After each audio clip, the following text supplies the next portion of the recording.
Greetings, and good afternoon, Juneteenth family. Welcome to another weekly edition of our Lunch and Learn. E is exhaling, having an opportunity to breathe, to rest, to refill yourself and rejuvenate yourself, because no one can pour from an empty cup. As you evolve and become more of yourself, you begin to attract the people that are there for you. Amen. So everything you need is in this space. You have to learn from your mistakes. Once you make a mistake, sit down, recoup, and then start over. And once you do that, you say, I got that. See, Juneteenth means to me, I would definitely say empowerment and education. When I experience it, like just coming together and, being a part of something bigger than myself, and A new start, starting a new chapter, opportunity, new beginnings, all of that good stuff.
Good afternoon, everyone. Thank you for joining us for another Lunch and Learn.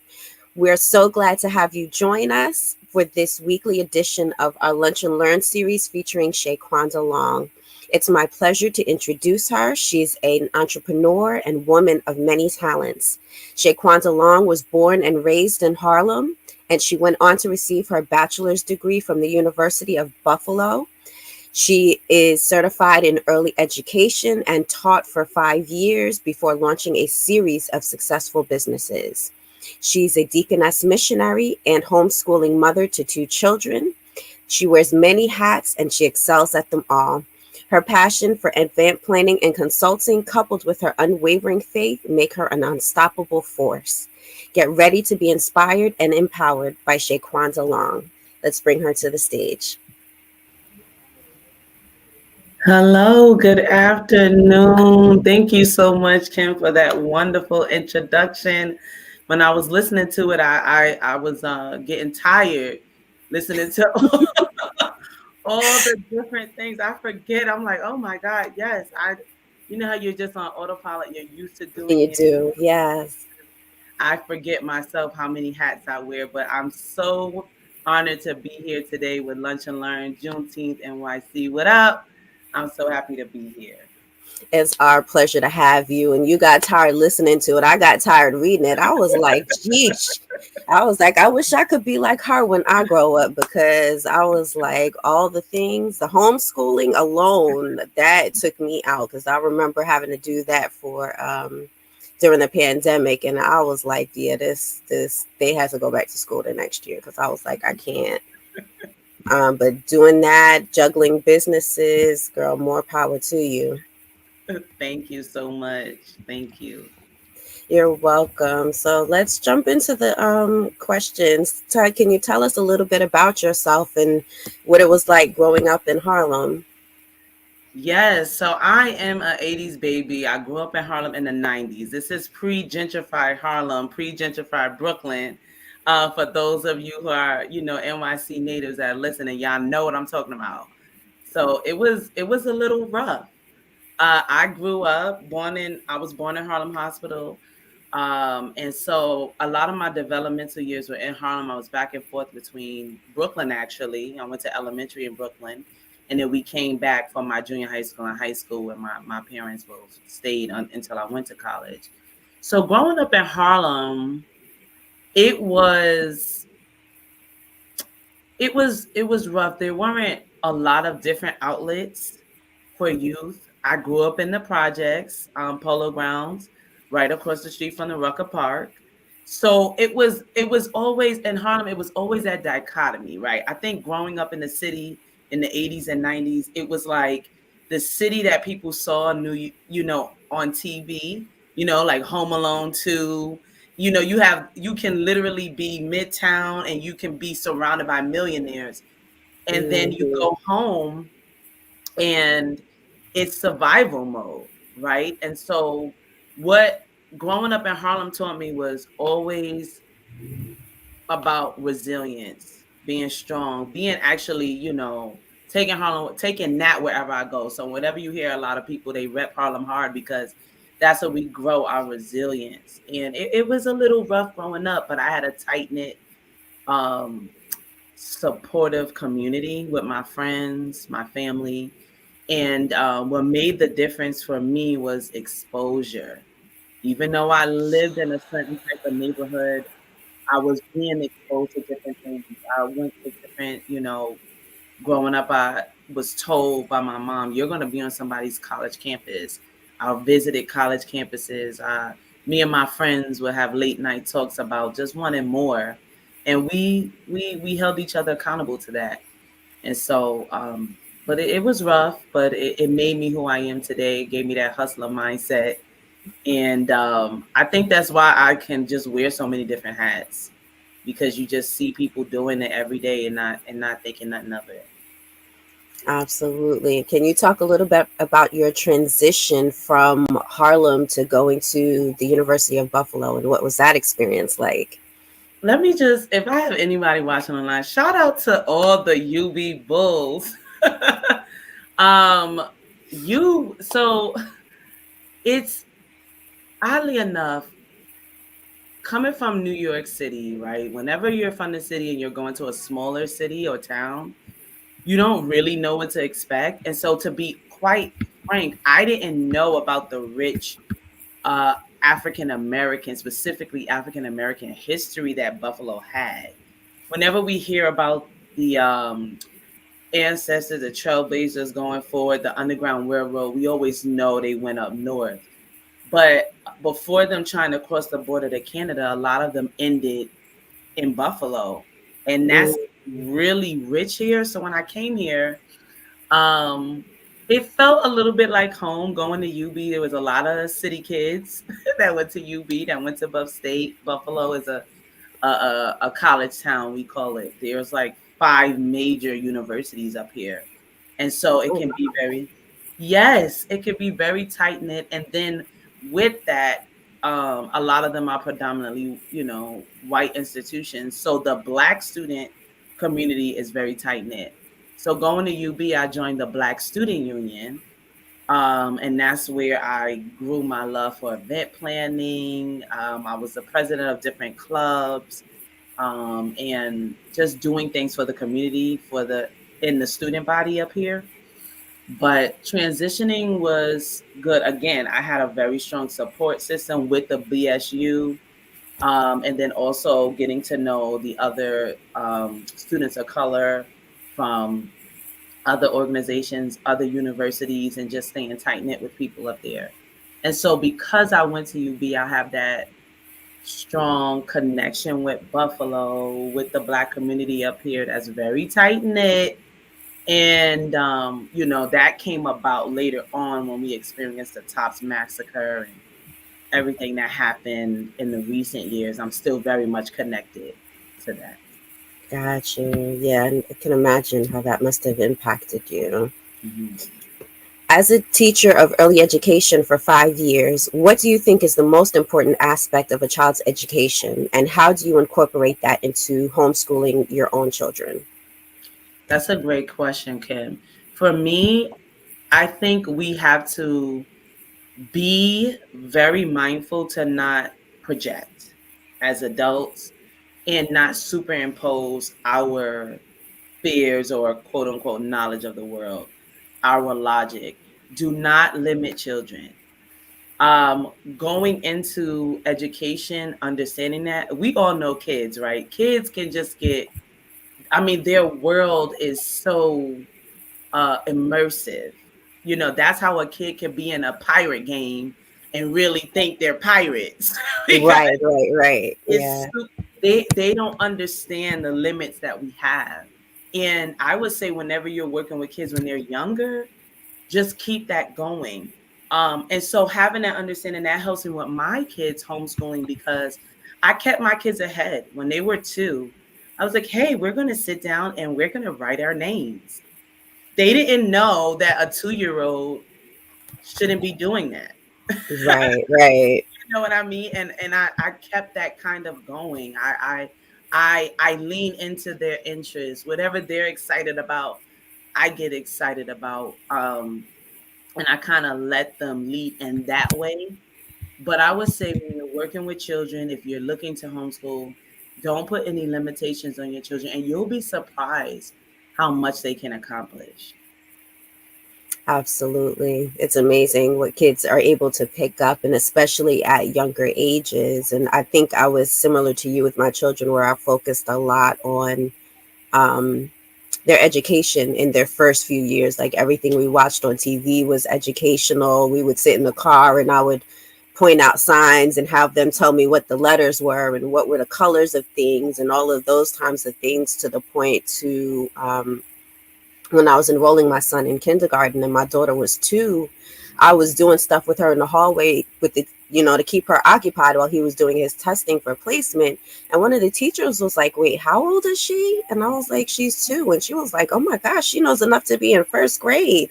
And it didn't dawn on me that there were parents that sent their kids to school not knowing like letters and numbers and colors and things like that. So she would, I would be doing things with my son and my daughter would just kind of pick it up. So they have no limits at that age. That's Absolutely. incredible. They're little sponges. So shout out Exactly. to you, Kim. Great job. Thank you.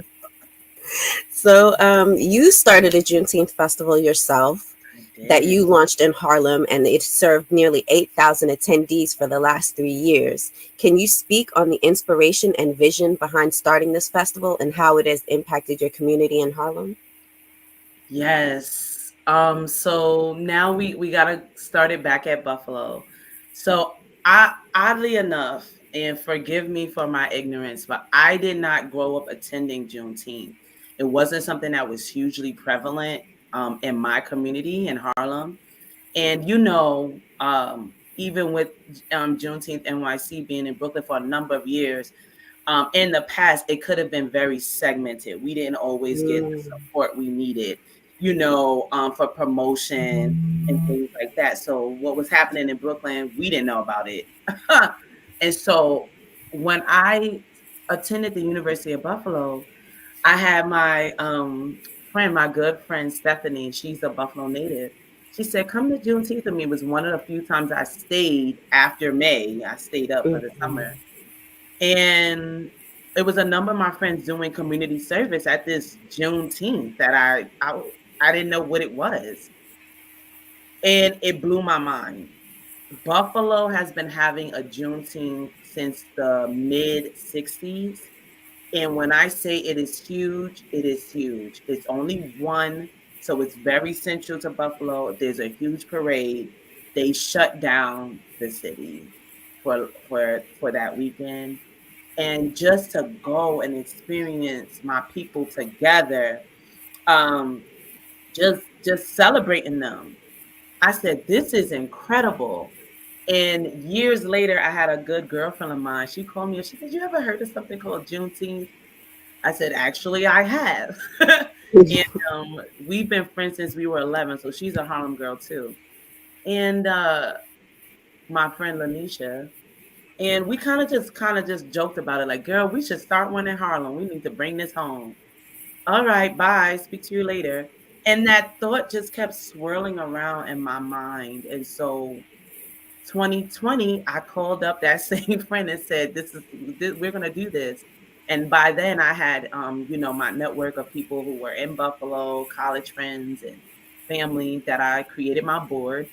And I actually found Athenia, the founder of Juneteenth NYC, and was like, hey, you don't know me, but I've been stalking you on Facebook and I want to know some more information. And, Athenia is just such a queen. She's just so amazing. She was like, sure, girl. Like she knew me. She didn't know me from a can of paint. And we sat down and she just told me, I said, I really want to do this. She saw that my heart was pure. I really was just about bringing my block. And so JFF NYC started out as a block party. We had a virtual component, and at the end of the week, we had a block party. And in 2021, man, that block party was packed. And we saw, okay, the community needs this. A lot of people came for the first time. They didn't know about Juneteenth. They learned about it. They looked forward to us. They were asking us for more programs. And it just grew to then. So now we're servicing Harlem, but we're right on 125th Street, just a few steps away from the Apollo Theater. And to be able to sit back and look at how my community shows up, we never have any issues. We just have a good time. And all because of, just a simple conversation, but being empowered by people like Athenia, like people, the district community boards in Harlem, and then also being inspired by the Buffalo community has been. That's amazing. And definitely having that support around you, having that team around you to make sure, is always helpful, I'm sure, especially with all the hats that you wear as a mom and an entrepreneur and, being active in the church. Speaking of, let's switch gears to talking about your faith and your role as a deaconess and missionary. Can you talk about how that has influenced your personal and entrepreneurial journey? Yes, it has. And so being a believer in Jesus Christ unapologetically, it's certain things I can't do, Kim. I just can't. Amen. I can't separate it. I try to do what other people are doing. It don't work for me. But when I stick to my lane and I trust in my God, things just flourish like this Juneteenth. I love walking in rooms and telling people I'm a humble housewife. And they're like, what? But it has being a believer, what people don't understand, it's a walk of relationship and it's a walk of faith. And so because my faith is strong, I can proclaim and say, yeah, this is what I'm going to do. And, these are the connections that I have. And, hey, it is what it is. Sometimes I walk in favor. So, being a believer, I get into rooms I know I don't deserve to be in. But it has helped me to be disciplined, diligent, and having those two things on my side as a woman of faith. There's literally nothing I cannot do because my faith is not coming from within and of myself. It's coming from the Father above. And so I've been able to use that, right? And show different people who have been a part of this journey with me, like, hey, remember when I said I wanted to start this? And they'll literally see examples. We have roadblocks and then the Lord makes another way. And they're like, that was literally impossible. So it helps me to build other people's faith and my team's faith They're like, there's nothing you can't do. We have so many roadblocks.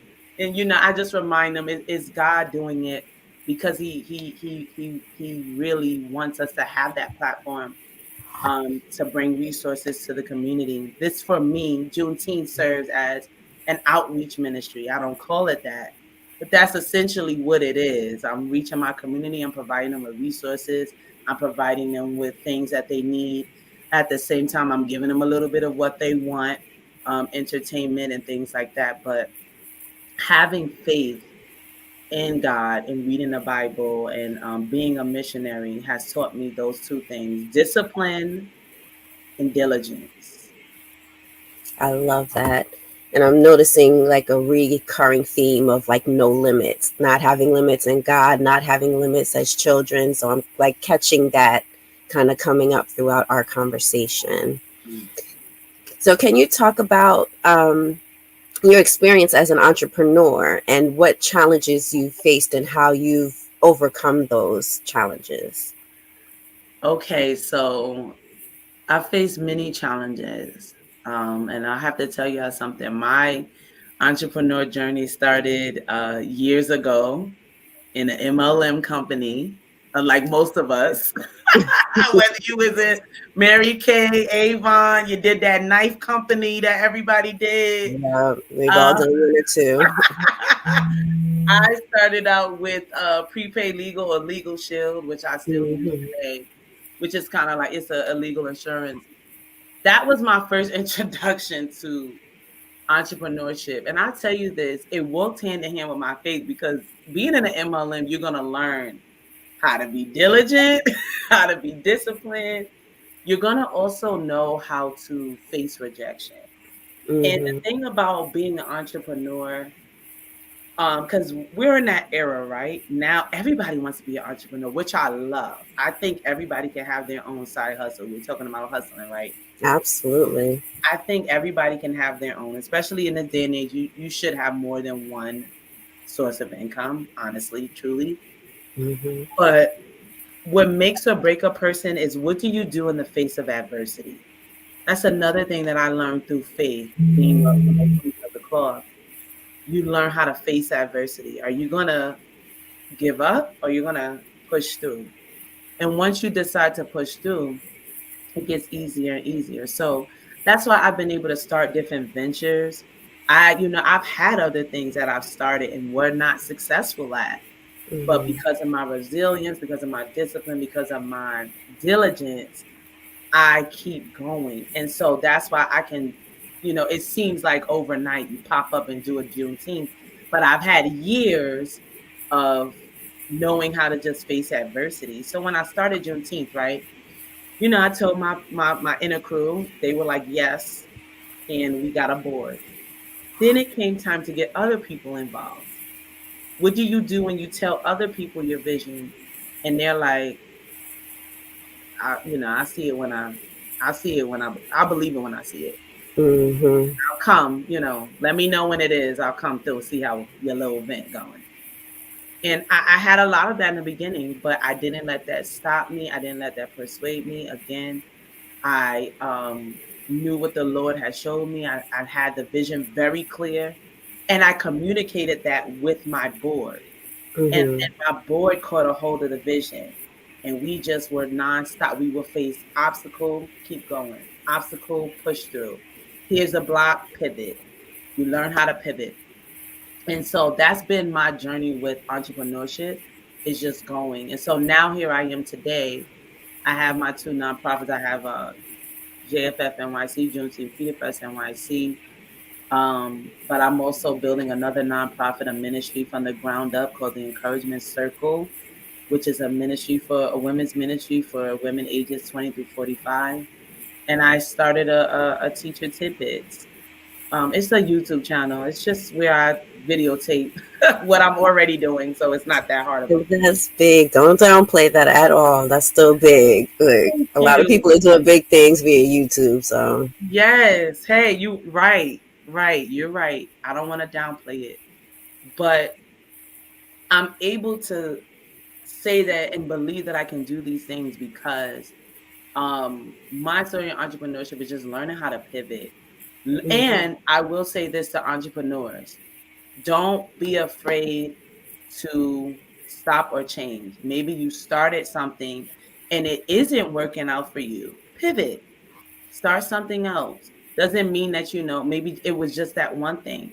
Like for me, I had to walk away selling Legal Shield or prepaid legal. I still have it, but that just wasn't going to be my way out. And so I had to know and pivot, and I started leaning into my strengths. And so I took these very unique, unique skills that I have of event planning and love for, Black people and community, and put it together. And so here we are. And so just leaning into my strengths, I encourage you all to do that. Don't be afraid to change, and don't get stuck on the how. Focus on the why you're doing it and what the end goal is, because the how you're going to get there will change multiple times. If you don't get stuck on that, you'll be all right. That's good. I hope folks watching are taking notes, because those are some juicy nuggets right there. So let's talk about all of the many hats that you wear. We know you're a mom, you're a wife, you're an entrepreneur, you're homeschooling your children, you're a deaconess, missionary. How do you juggle all of these things and keep those balls in the air? Some nights I cry. No. Truly, honestly, my faith is a big part in that. I literally get my strength from my faith and my God. That's where I'm able to plug in, and whenever I feel my cup is empty, I get poured back into. So my leaders help me, my pastor helps me with that. That I wanted to start there, because you can get so caught up in doing, and then your cup, we all know that your cup can just be so empty. And a lot of times we're looking for other people to fill it. But you might be a person like me, you're just, if you're called to leadership, when you're pouring into someone, you can't expect that person might not be your equal, if that makes sense. You know what I Yes, mean? It's yes. not always the case where I'm pouring into someone that they're able to pour it back into me. So I have to have a source where I'm being poured back into. So for me, those sources are God. When I read my Bible, I feel replenished. I have leaders in my life, my husband, and then I have some time back to myself. So how I'm able to do all of it really is I have to be disciplined. Am I perfect? Absolutely not. I have a rigid routine. When I get off track, my whole day is off. Mhm. But I have to be disciplined. And then I also have to be flexible. So there's, I have a rigid routine for me and my girls that I do homeschool. Like now, they are here. You don't hear or see them, but they're here. And they're a part of the routine. They know now, they're used to certain things. And so this came up. This was something that's not on our normal routine, but I'll pivot. So it's some things I wasn't able to complete prior to um, this meeting that I'll finish the other day. I mean, later on in the day. So those are some things that I do. I'm disciplined as well as I can be. I'm getting better, and I don't. I just try to be as diligent as possible. Gotcha. Well, kudos to you. You're doing a great job. You're doing some magic over there, keeping the children occupied while you're doing the interview. So that's amazing. You're doing a great job. Thank you so much. You're welcome. So, thinking about the many endeavors that you have with your nonprofits, with Juneteenth NYC, your involvement in the church, are there any specific projects that you can think of that you're most proud of? And can you share a little bit about it and why it's meaningful to you?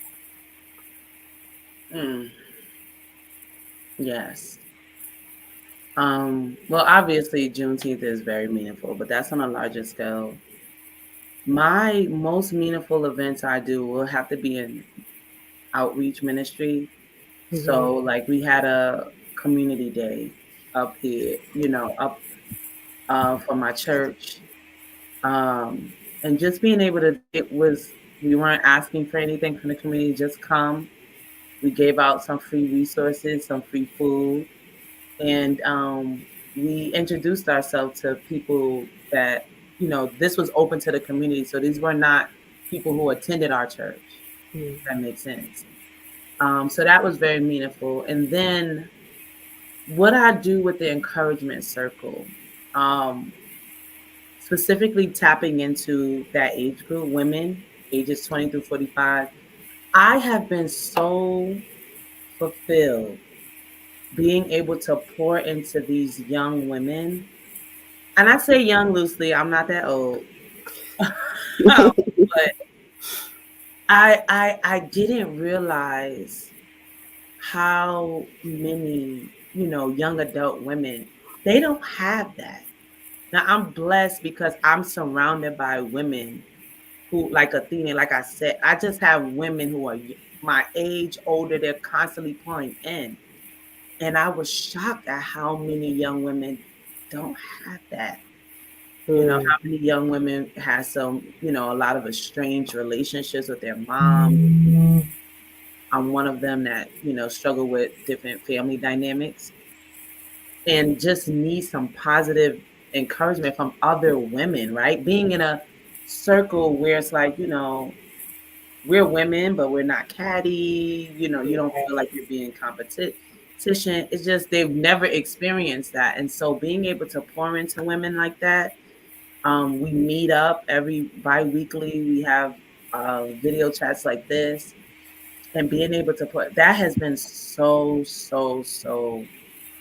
I mean, I started it thinking I wanted to be a blessing to others, but it has really, truly blessed me in such a dynamic way. I'm sorry, I'm getting a little emotional because these women have really blessed me, and I just love to be able to pour into people the way others have poured into me.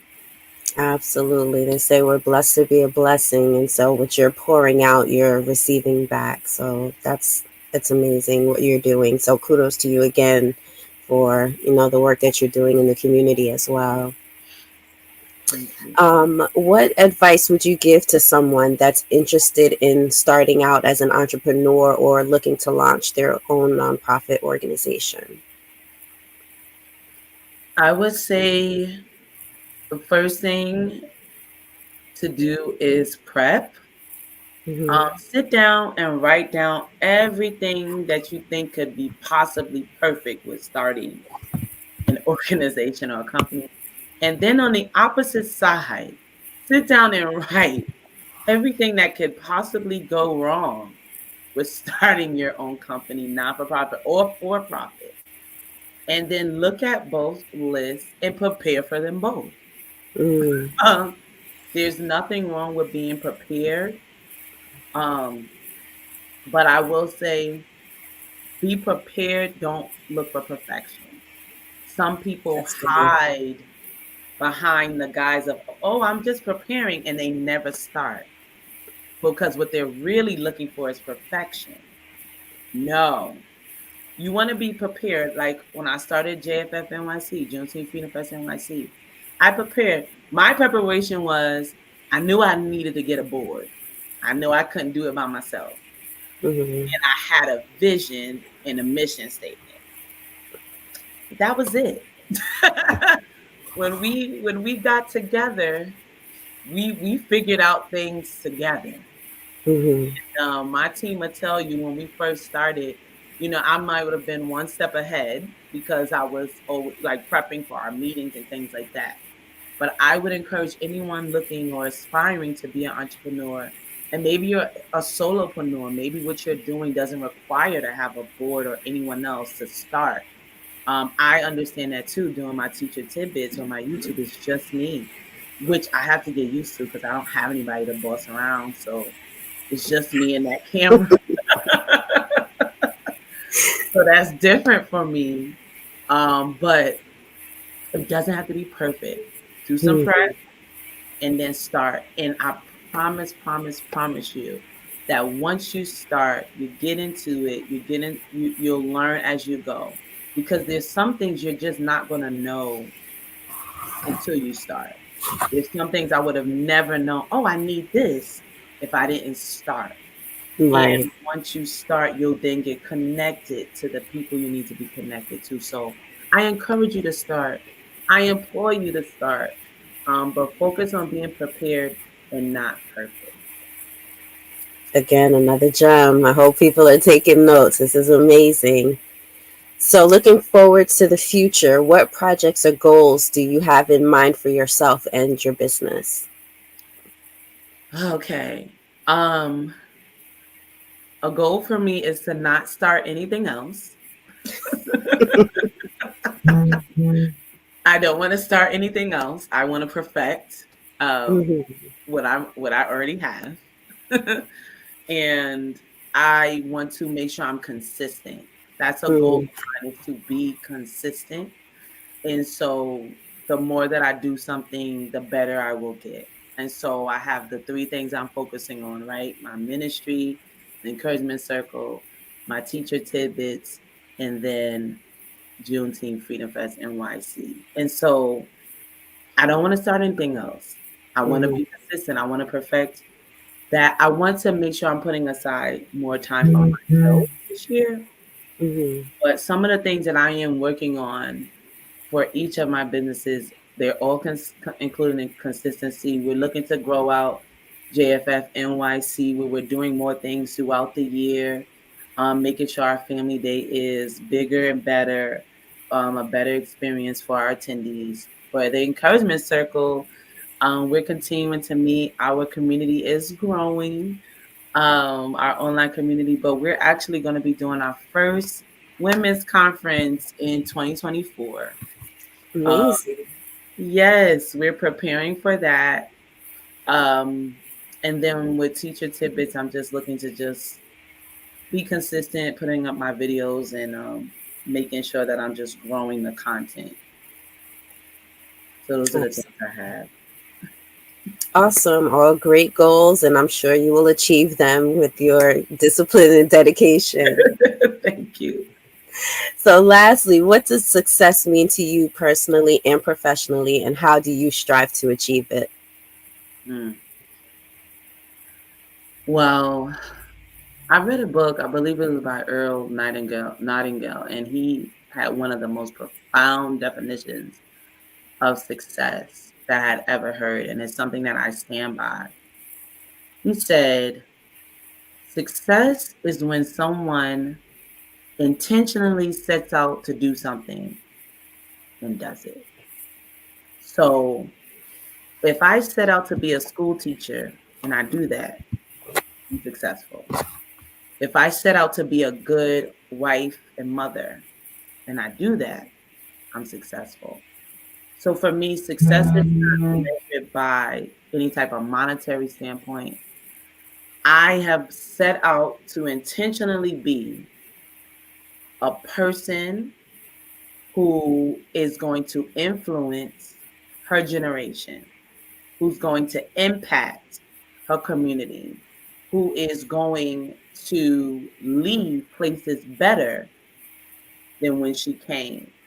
I've set out to do these things intentionally. And so my goal is, before I take my last breath in this place, that I would have achieved those things. And I'm working intentionally to do that. So that is my definition of success. That is what I'm looking to be in order to say that I'm successful. And I'm working on that day by day. Love that. That's amazing. So we have a couple more questions that we ask all of our guests before we wrap up. And so the first one is, what do you want the community to take away from the conversation today? What are the, I guess, key pointers, tweetables? What is it that you want them to be able to take away from today's interview? I want the community to understand that you are not defined by where you come from, your circumstances, or what has happened to you. So I want every person that's watching, if you from the projects, if you're a humble housewife, right? If you're somebody that's seemingly, forgettable, overlooked, and you have an idea, go ahead and do it. You will have somebody in your corner. If you don't have anybody in your corner, I'm in your corner. I've been overlooked many times. My name is Shequanda, and I show up in places and people are like, not even looking my way. Mm-hmm. But you are important. You are valuable. You have an idea. Go for it. Do it. Mm-hmm. And just watch and see how far you'll go. Love that. And so, you being an 80s baby, I'm sure you're an old school hip hop head like me. So, with hip hop celebrating its 50th anniversary this year, who is your favorite hip hop artist, or who is the hip hop artist that stands out for you? You know what? And I'm not just saying this because this is the church answer. It's not, I'm just being real. I don't listen to today hip hop. I really don't know today's hip hop. It doesn't have to be today. Like when Okay. I did it, all of mine were like 80s and early Right. 90s artists, because I All don't listen right. to it much today either. Okay. So can I tell who I like? Is that okay? Sure. Okay. Yeah. So we just gonna skip I know it's hip hop 50th. That's great. We're gonna skip hip hop for this one. Y'all don't be mad. R&B, I gotta go with Auntie Mary. She got the classics. They go from, all she been around. I like Mary, but right now, who influences me the most and who helps to encourage me the most, I really love Jacqueline Carr. She's a gospel artist. Mm-hmm. She could do no wrong in my eyes. I just love her. So that's who I listen to the most right now these days. Got you. Absolutely works. And Mary's the queen of hip hop soul. So we'll take that for the hip hop answer. Last two questions. We're approaching Kwanzaa. So can you talk about what Kwanzaa means to you? To me, Kwanzaa is a time, one, to set apart, to remember. So with Kwanzaa, you are not only, remembering things from the past, you're looking towards the present and the future. And it's also a time for family, being together. For me, Kwanzaa, it really takes you out of a commercialism kind of mindset and gets you back centered to, what's important for your community. So it's a time of celebration on what's important. Absolutely. And last but certainly not least, what does Juneteenth mean to you? Juneteenth for me is all about celebrating, educating, motivating, and liberating my community. It's a time of celebrating each other. It's a time of educating each other and others who want to know about it in a genuine way. It's a time of motivating each other, and it's a time of looking for true liberation. When I say liberation, I'm looking for my community to have education, resources, and funds to have true liberation. Amazing, amazing. So before we close out, if there are any viewers that are interested in the encouragement circle, that are interested in your tidbits, can you tell them where they can find you on social media? How can they get in touch? How can they join? Yes, if anyone is interested in seeing some cool at-home activities to do with your kids, you can follow Teacher Tidbits. And that is with an S, Teacher Tidbits, on all social media platforms, Facebook, IG, and YouTube. You can also follow the Encouragement Circle on Instagram and Facebook. And you can follow, if you're looking for Juneteenth in Harlem or the Bronx, you can follow Juneteenth Freedom Fest NYC on Facebook and Instagram. Amazing. Thank you so much again for joining us and sharing your words of wisdom. Thank you so much to the community for tuning in to watch our Lunch and Learn today. We hope you found it as informative and uplifting as we did. And don't forget to mark your calendars for next week's replay of Juneteenth NYC's Virtual Friday. And be sure to check out our website for early bird vendor registration, sponsorship applications, and advisory board applications for Juneteenth NYC 2024. It's going to be amazing.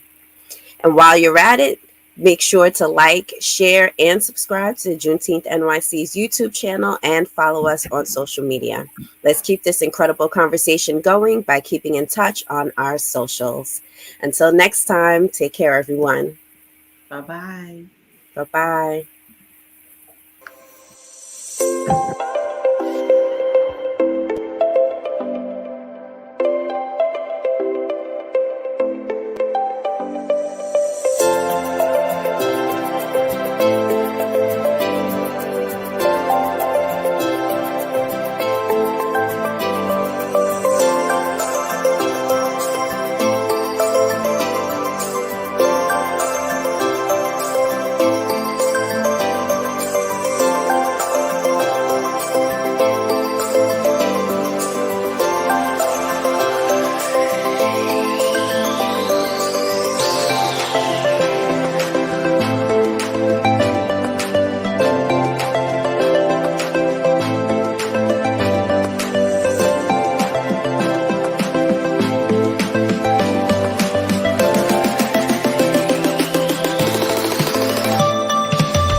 Greetings, and good afternoon, Juneteenth family. Welcome to another weekly edition of our Lunch and Learn. E is exhaling, having an opportunity to breathe, to rest, to refill yourself and rejuvenate yourself because no one can pour from an empty cup. As you evolve and become more of yourself, you begin to attract the people that are there for you. Amen. So everything you need is in the space. You have to learn from your mistakes. Once you make a mistake, sit down, recoup, and then start over. And once you do that, you say, I got that. See, Juneteenth means to me, I would definitely say empowerment and education.